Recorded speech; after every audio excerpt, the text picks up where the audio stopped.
भक्तों प्रेम से बोलिए ओम नमो भगवते वासुदेवाय नमः।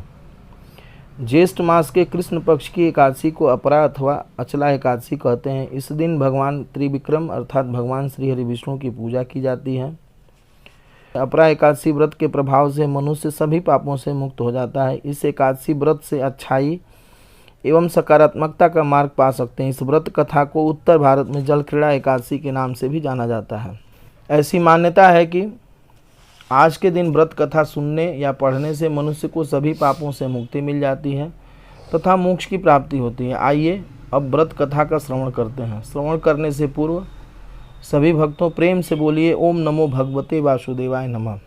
इतना सुनने के बाद युधिष्ठिर ने भगवान श्री कृष्ण से कहा, हे भगवान, ज्येष्ठ मास के कृष्ण पक्ष की एकादशी का नाम क्या है तथा उसका महात्म्य क्या है, सो आप कृपा करके बताएं।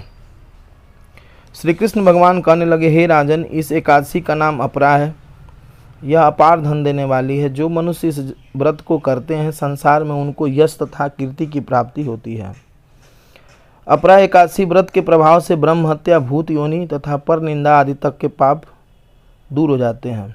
इस व्रत से पर स्त्री गमन, झूठी गवाही देना, असत्य भाषण, कल्पित शास्त्र पढ़ना या बनाना, झूठा ज्योतिषी, झूठा वैद्य बनना आदि तक के पाप नष्ट हो जाते हैं। जो क्षत्रिय होकर युद्ध से भाग जाते हैं वे नरकगामी होते हैं, परंतु अपरा एकादशी का व्रत करने से उन्हें भी स्वर्ग की प्राप्ति होती है। जो शिष्य गुरु से विद्या ग्रहण करते हैं तथा बाद में उनकी निंदा करते हैं वे अवश्य नरक में पड़ते हैं, परंतु अपरा एकादशी का व्रत करने से वे भी इस पाप से मुक्त हो जाते हैं। जो फल तीनों पुष्कर में कार्तिक पूर्णिमा को स्नान करने से या गंगा तट पर पितरों को पिंडदान करने से प्राप्त होता है, वही अपरा एकादशी का व्रत करने से प्राप्त होता है। यह व्रत पाप रूपी वृक्ष को काटने के लिए कुल्हाड़ी है, पाप रूपी ईंधन को जलाने के लिए अग्नि, पाप रूपी अंधेरे के लिए सूर्य के समान है। अपरा एकादशी का व्रत तथा भगवान का पूजन करने से मनुष्य सब पापों से छूटकर विष्णु लोक को जाता है। इसकी प्रचलित कथा के अनुसार प्राचीन काल में महिध्वज नाम के एक धर्मात्मा राजा थे। उनका छोटा भाई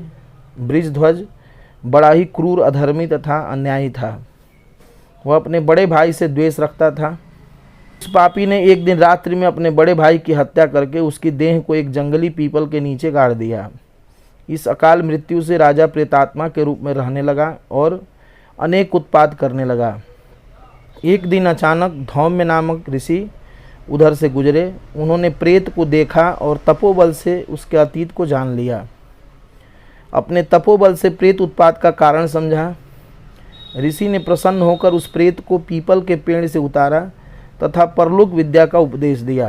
दयालु ऋषि ने राजा की प्रेत योनि से मुक्ति के लिए स्वयं ही अपरा एकादशी का व्रत किया और उसे अगति से छुड़ाने को उसका पुण्य प्रेत को अर्पित कर दिया। इस पुण्य के प्रभाव से राजा की प्रेत योनि से मुक्ति हो गई। वह ऋषि को धन्यवाद देता हुआ दिव्य देह धारण कर पुष्पक विमान से बैठकर स्वर्ग को चला गया। हे राजन, यह अपरा एकादशी की कथा मैंने लोकहित के लिए कही है। इसके पढ़ने अथवा सुनने से मनुष्य सब पापों से छूट जाता है, इसमें संदेह नहीं है।